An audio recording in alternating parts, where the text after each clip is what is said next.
2013 was characterized by, I think, a couple of important things. First of all, the market, I think, really did materially better than anybody thought, including me. I came into the year feeling okay about the market, but nowhere near expecting the kind of rally that we had. And I think what the reason really had very little to do with the economy, because the corporate earnings went up 6 or 7% in aggregate, whereas the market went up 4 and 5 times that, and that would imply that people are willing to pay much more for a dollar's worth of earnings than they were before. One, I think it was an understanding by individuals that rates were going to stay low for a long time. It finally dawned on people collectively that the Fed was going to keep rates low, and that what we had been saying all along, that if you wanted more income with no risk, you couldn't get it, but if you wanted more income with a little more risk, that stocks still were an attractive alternative, particularly dividend-paying stocks where you could get a rising stream of income.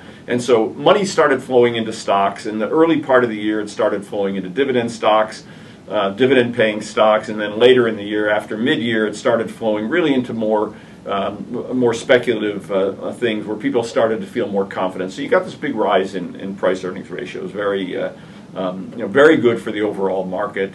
And it was accompanied by a lack of any meaningful pullback in the stock market where you had big corrections that scared people out. So I think confidence just built as the market went up. So that's one factor. The second factor that I think was important last year was what I've labeled the golden age of dividends. And what you had were companies with enormous amounts of cash on their balance sheets, and companies in many instances decided to use that feeling that cash was stable, that cash flow, incoming cash flow would support it, decided to give these very above trend dividend increases. We actually expect that to continue this year going forward. I think this year I think dividends will be very important. I'm actually having trouble finding compellingly cheap sectors. I think the market has kind of been picked over, pretty well discovered. I'm having trouble finding specific areas of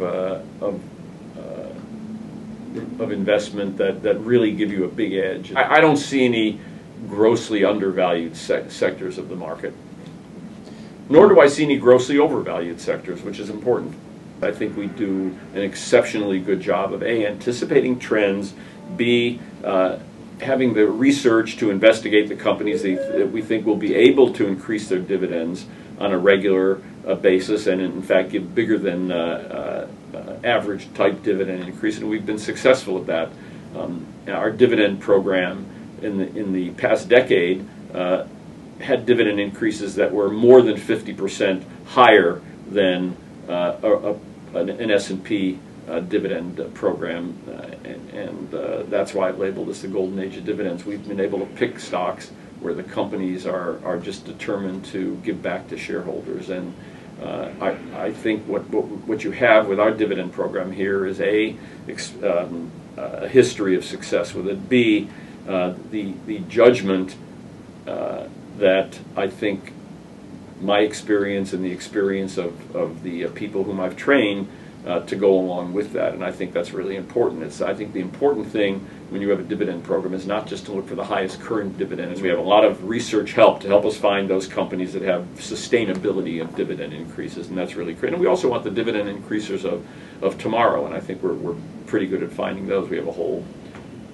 crew of people that work with me that are running around looking for those. Well, the companies that I've always favored are companies that have two things. Number one, a great business model, and number two, the strong capital allocation procedures. And by capital allocation, I mean how they invest in research and development, what they give back to shareholders in terms of buybacks, in terms of dividends. That's capital allocation, and we like companies that score strongly on that. In terms of business models, I love companies that make products that tend to get used up. You don't have to reinvent demand every quarter. There's a steadiness to the business, whether that's a consumer product company or whether it's a utility or whether it's an oil company where the product gets used up and there's a constant demand. Those are the companies that we really tend to favor. I'd be happy to get the dividend return maybe plus the rate of earnings gains for people this year. But again, that's one great thing about the market. It's always full of good surprises, so sometimes bad surprises.